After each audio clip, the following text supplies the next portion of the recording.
Hi, and welcome to the assessment recap video for assignment 2.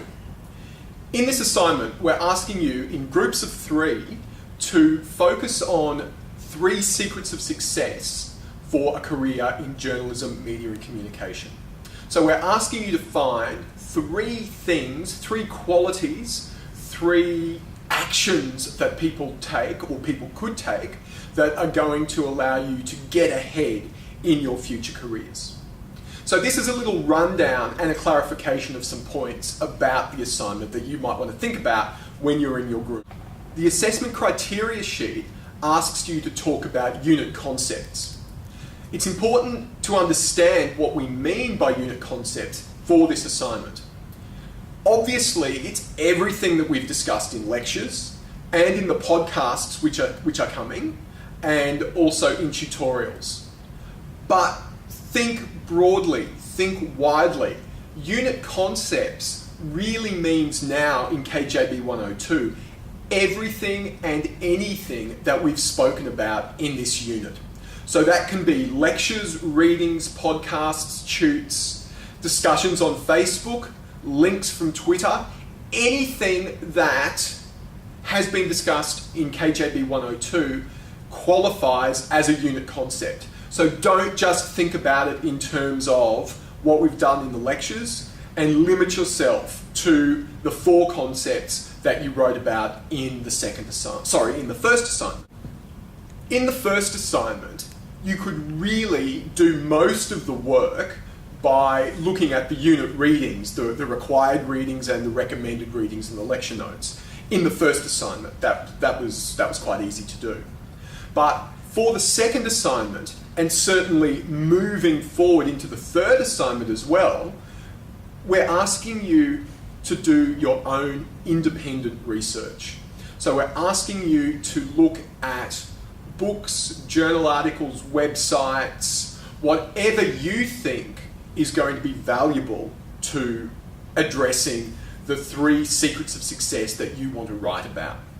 Now, a lot of material won't necessarily be in academic or scholarly journals for this assignment.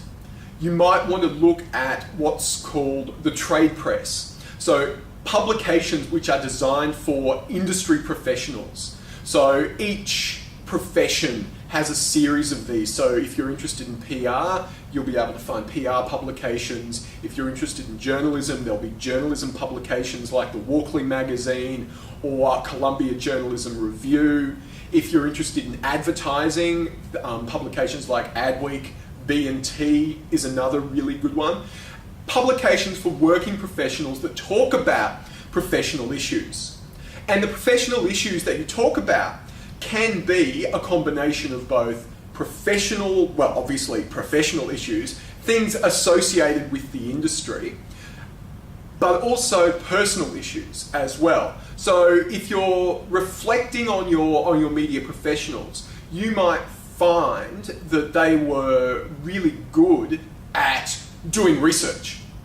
They were excellent researchers, and they were really tenacious in investigating stories or investigating the problems and things that they were doing in their professional life. And you could think about that as perhaps a professional, kind of a strictly professional issue. Another quality that your media professionals might have had is that they were calm under pressure. So we know that any media job is deadline driven and involves quite a bit of stress. You've identified in your group that the people you did for your first assignment, wrote about for your first assignment, were really calm under pressure, and that enabled them to do fantastic and amazing things in their career.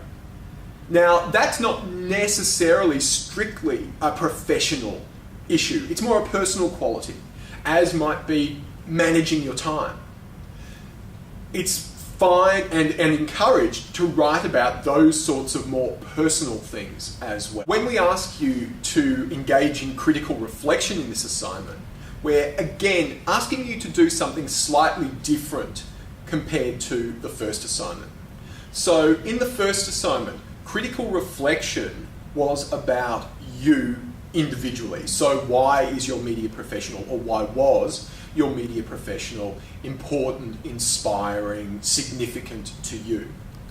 What we're asking you to do in the second assignment in relation to critical reflection is to think beyond you, to think about your group, the class, journalism, media and communication professionals more generally, and think about how these secrets of success might be applicable and relevant to emerging practitioners more broadly.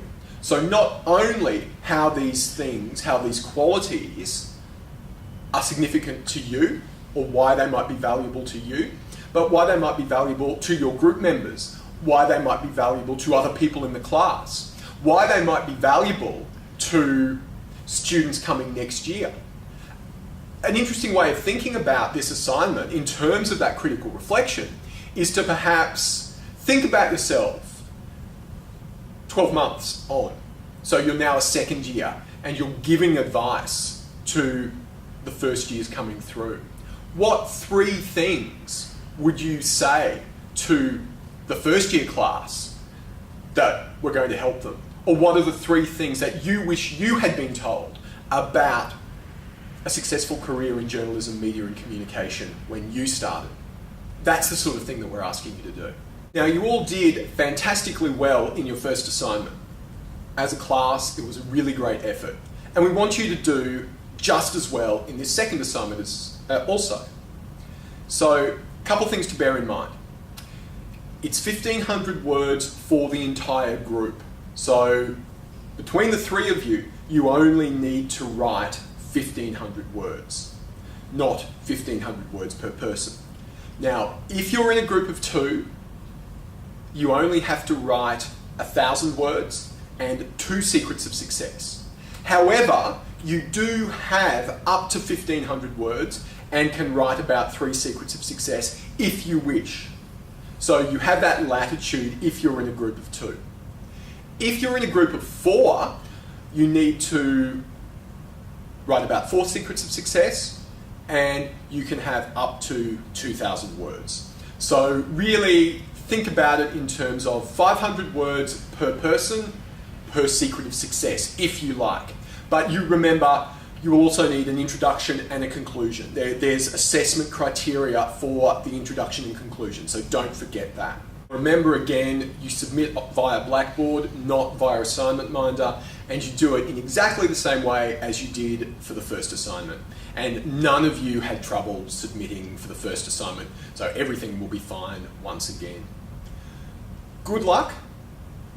I hope you do just as well in this assignment as you did in your first assignment, or if you are hoping to improve from your result in the first assignment, I hope you do that as well. Remember, take the feedback that your tutors have given you, take that on board, think about what it is that they've done, what it is that they've suggested for you to do, and talk to them more about it. If it's not clear, talk to me and get more feedback and get more clarification for ideas. There will be an assignment help session coming up, and we will give you details about that soon. And obviously, because they were so popular last time, the assignment help session for this assignment will be bigger, better, and longer than the first one.